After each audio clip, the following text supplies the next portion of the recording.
வணக்கம் நண்பர்களே. ஏப்ரல் மாசம் 14ஆம் தேதி 2026 வருஷத்துல தமிழ் வருடங்களில் 40வது வருடமான பராபவ வருடம் சிறந்த முறையில பிறகுது. வடிந்திடும் புகழில் வந்திடும் இகழ் அப்படின்றத இதனுடைய பொருள்.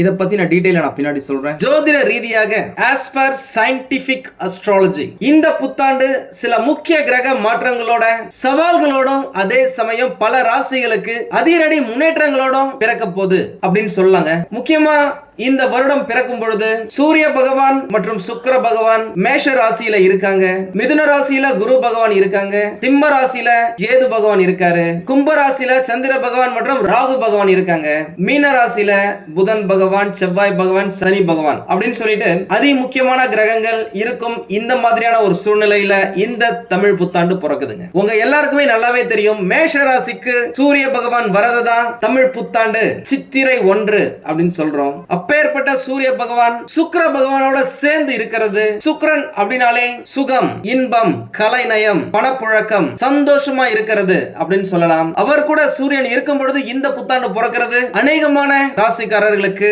அற்புதமான அதிகப்படியான நன்மைகளை வாரி வழங்க போகுது அப்படின்னு சொல்லலாம். பொதுவா இந்த குரு பெயர்ச்சி அப்படின்னா குருவை பத்தி மட்டும் பேசுவோம். சனி பெயர்ச்சி அப்படின்னாக்கா சனி பகவானை பத்தி மட்டும் பேசுவோம். ராகு பெயர்ச்சினா ராகு பகவான் மற்றும் கேது பகவான் இவங்களை பத்தி மட்டும் பேசுவோம். ஆனா தமிழ் புத்தாண்டு பலன்கள் அப்படின்னா இருக்கிற அனைத்து கிரகங்களின் பயிற்சிகளையும் சேர்த்துதான் அவர்களுடைய நகர்வுகள் உங்களுடைய ராசிக்கு நல்லது செய்தா இல்லையா அப்படின்னு டீடைலா கணிக்கிறது தான் இந்த தமிழ் புத்தாண்டு பலன்கள். இப்ப நம்ம நேரடியா பலன்களுக்கு போயிடலாம். முக்கியமா இந்த வருஷத்துல இப்பதான் ரீசெண்டா சனி பகவான் பெயர்ச்சி ஆனாரு. வைகாசி மாசம் ஜூன் மாதத்துல தொடக்கத்துல குரு பகவானுடைய பெயர்ச்சி வரப்போகுது. கார்த்திகை மாதத்துல ராகு மற்றும் கேது பகவான்களின் பெயர்ச்சி வரப்போகுது. இதுல ராகு மற்றும் கேது பகவான் உங்களுக்கு என்ன செய்ய போறாங்க, குரு பகவான் என்ன செய்ய போறாரு, ஏற்கனவே பெயர்ச்சியான சனி பகவான் என்ன செய்ய போறாரு அப்படின்றத பார்த்தலாமா. காலபுருஷ தத்துவத்துல முதல் இடத்திற்கு ஒரு ராசி இந்த மேஷ ராசிங்க.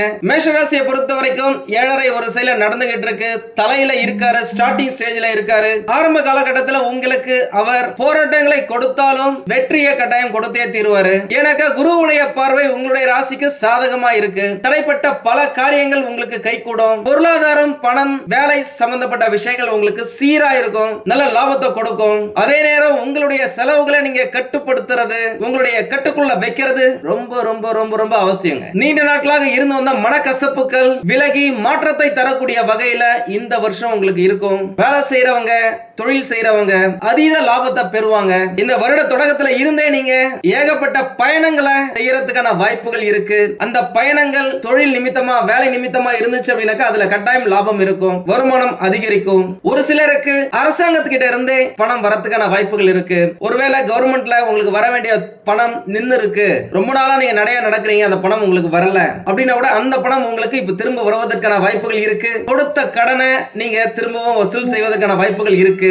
ஏன்னா உங்களுடைய ராசியில இருந்து 4வது இடத்துல குரு பகவான் உச்சம் அடைகிறாருங்க. இதனால சொந்த வீடு, இடம், மனை, நிலம், வண்டி, வாகனம், தங்க நகைகள் வாங்கறதுக்கு வாய்ப்புகள் இருக்கு. திருமணம் ஆகாதவர்களுக்கு இந்த காலகட்டத்தில் வரன்கள் அமையறதுக்கு வாய்ப்புகள் இருக்கு.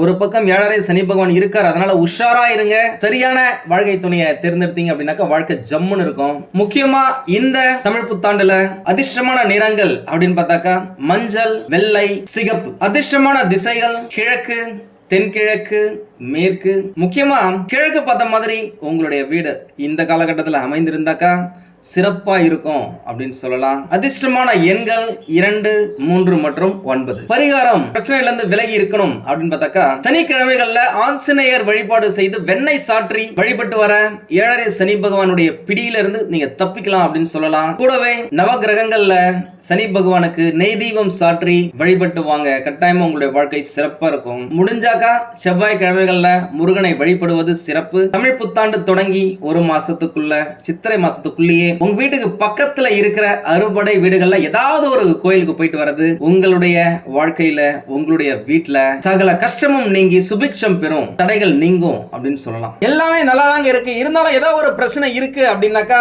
உங்களுடைய சுய ஜாதகத்தை பக்கத்துல இருக்கிற ஜோதிடர்களிடம் காமிச்சு விவரத்தை கேட்டு தெரிஞ்சுக்கோங்க. தேவைப்பட்ட நம்மளையும் கான்டாக்ட் பண்ணுங்க. நானும் ரெடியா இருக்கேன் உங்களுக்கு உதவி செய்வதற்காக. உங்களுக்கு இந்த வீடியோ பிடிச்சிருந்தா லைக் பண்ணுங்க. ரொம்ப பிடிச்சிருந்தது அப்படின்னாக்கா உங்களுடைய ஃப்ரெண்ட்ஸுக்கு ரிலேட்டிவ்ஸ்க்கு ஷேர் பண்ணுங்க. நம்மளது வெறும் ஜோதிட நிலையம் இல்லைங்க. அறிவியல், கடவுள், ஜோதிடம் இந்த மூன்றையும் ரிலேட் பண்ணி நாட்டு மக்களுக்கு எப்படிலாம் நல்லது செய்ய முடியும் அப்படின்னு சொல்லிட்டு நிறைய ரிசர்ச் நாங்க பண்ணிட்டு இருக்கோம். அது எல்லாத்தையும் உங்களுக்கு உடனுக்குடன் கிடைக்க நம்ம சேனலை சப்ஸ்கிரைப் பண்ணி வச்சுக்கோங்க. நீங்கள் இறைவனிடம் கேட்ட எல்லாமே உங்களுக்கு கிடைக்கணும்னு சொல்லிட்டு மனவளம், உடல் நலன், பொருளாதார முன்னேற்றம் என்று எல்லாமே கிடைக்க இறைவனை வேண்டி இந்த பதிவினை நான் நிறைவு செய்கிறேன். நன்றி, வணக்கம், வாழ்க வளமுடன்.